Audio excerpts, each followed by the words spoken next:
알아두면 쓸데많은 프랑스사 이야기. 전쟁을 좋아한 프랑스인의 교상 갈리아인.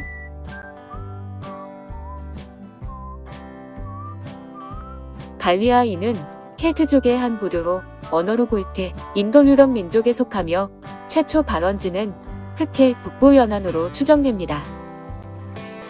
기원전 5000년경 켈트족이 이동을 시작했고 일부가 중유럽 지역에 뿌리를 내리고 발전해 나갔습니다. 그리고 기원전 1500년 전후 켈트인의 한 부류가 프랑스에 들어와 중앙고원과 주변 지역에 정착했는데 나중에 이들은 생강 유역과 북방으로 확장해 원시 갈리아인을 형성했습니다. 원시 갈리아인은 현지 주민 외에도 계속해서 들어오는 새로운 이주민들과 서로 교류하고 통혼하면서 하나의 민족으로 발전했으며 기원전 7세기경 갈리아인이 형성되었습니다.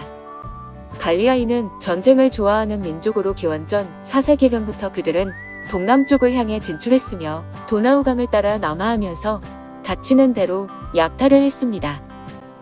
기원전 387년 로마인의 성에 다다른 갈리아 부대는 천둥 같은 고함을 질렀고 소리에 겁먹은 로마인들은 싸워보지도 못하고 패했습니다. 기원전 297년에는 고대 그리스의 델포이 신전을 침입해 엄청난 양의 황금을 약탈해 돌아갔습니다. 전성기 때 갈리아인은 포르투갈에서 흑해에 이르는 거대한 땅을 차지했는데 이는 거의 로마 제국에 맞먹는 발전이었습니다.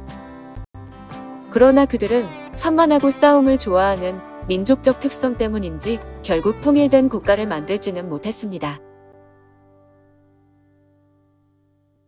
갈리아인들에게는 자신들의 문자가 없었는데 고대 그리스와 고대 로마 학자들의 기록에 의하며 신체가 오람하고 얼굴이 붉었으며 등발에 하얀 피부를 가졌고 귀족들은 긴 수염을 길렀다고 합니다. 나중에 갈리아를 정복한 카이사르의 기록에는 고대 로마인들이 갈리아를 정복할 때 몸집이 거대한 갈리아인들이 상대적으로 왜소한 로마인들을 얕잡아 봤다고 나와 있습니다.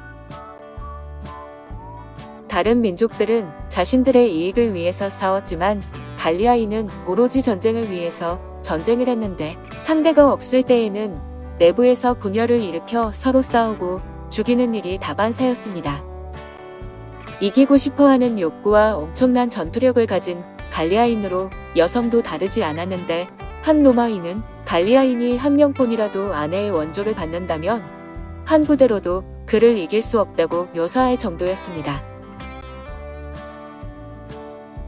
전투에서 갈리아인은 죽음을 두려워하지 않는 전사였는데 화살이 비오듯이 쏟아져도 숨지 않고 가슴을 펴고 적을 향해 달려들었으며 마지막 순간까지 싸움을 포기하지 않았습니다. 긴 창을 맞아도 갈리아인은 여전히 용감하게 전진했으며 심지어 이성을 잃은 것처럼 자기 몸에 박힌 창을 뽑아 적에게 던지기까지 했습니다. 전투가 끝나면 갈리아인은 적의 머리를 잘라 자기 집 꼭대기에 매달아 두거나 벽에 걸어 두었는데 매달린 적의 머리가 많을수록 더욱 용맹스럽다고 믿었습니다. 갈리아인의 전쟁에 대한 광적인 모습은 고대 그리스 로마 작가들에게 깊은 인상을 심어주었으며 작품의 소재로도 많이 쓰였습니다. 갈리아인은 주변 민족들에게 야만족으로 불렸지만 사실은 발달한 문명을 갖고 있었는데 최초로 철 재련법을 알아냈으며 쟁기와 보습 등 농업용 도구와 검, 방패, 활 등의 병기를 잘 만들었습니다. 갈리아인은 높은 기술을 갖춘 장인이었는데 청동, 금, 은 등의 금속 가공 기술이 발달했고 상각, 금과 은의 도금 기술도 갖추고 있어 그들이 만든 장식 도안과 무늬가 새겨진 팔찌와 브로치 등은 인기 높은 상품이었습니다.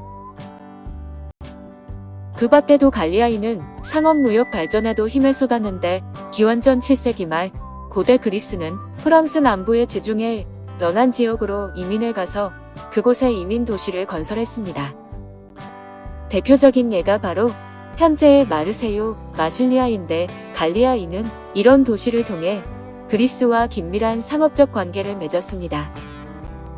그들은 발달한 무역망을 통해 철기, 소금, 가축, 피혁 제품을 호박, 상아, 유리, 술 등의 사치품과 교환했는데 금은 보석을 유난히 좋아했던 갈리아인은 다양한 장식품으로 치장을 했습니다. 갈리아인의 종교인 드루이드교의 이름은 그 사자들을 드루이드라고 부른 데에서 붙여졌는데 신전을 거의 짓지 않았으며 우상을 세우는 일도 별로 없었습니다. 그들의 종교의식은 은밀한 장소에서 비밀스럽게 열려서 대부분 깊은 숲속에서 종교의식이 이루어졌습니다. 드루이드는 흰 옷을 입고 풍년 또는 전쟁에서의 승리를 기원하면서 낫으로 겨우살이의 가지를 자르고 흰 숫소를 제물로 바쳤는데 때로는 인간을 제물로 썼다는 말도 있습니다. 드루이드교는 다신교이며 자연 숭배의 특징이 강했는데 그들은 모든 만물에는 영혼이 있다고 믿었습니다. 고대 그리스 올림포스 신들의 엄격한 계보와는 달리 갈리아인 신들의 세계는 엄격한 가계가 없었고 대부분 지역 신에 불과하여 광범위한 숭배를 받지는 못했습니다. 그러나 말의 여신 에포나는 예외였는데 에포나는 켈트 어의 기인한 것으로 전 켈트 지역에서 숭배하던 여신이며 여신의 상징으로 말이나 망아지와 함께 등장합니다. 말의 여신 에포나. 동양뿐만이 아니라 서양도 과거에는 말이 귀했는데 유럽 전역에서 말과 당나귀와 노새들의 여신이 바로 에포나입니다. 에포나라는 이름은 말에서 유래했다고 하는데 갈리아인은 굉장히 풍부한 구두 문학을 전승해 나간 바 신화와 전설, 몽환적인 이야기를 많이 갖고 있었습니다. 이들의 신화와 전설은 굉장히 다채로워 그 이야기에 매료된 그리스도 교도들이 일부를 기록으로 남기기도 했습니다.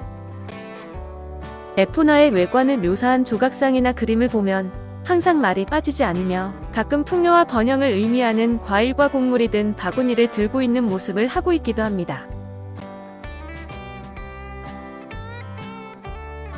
갈리아를 정복한 로마와 갈리아의 새로운 발전으로 이어집니다.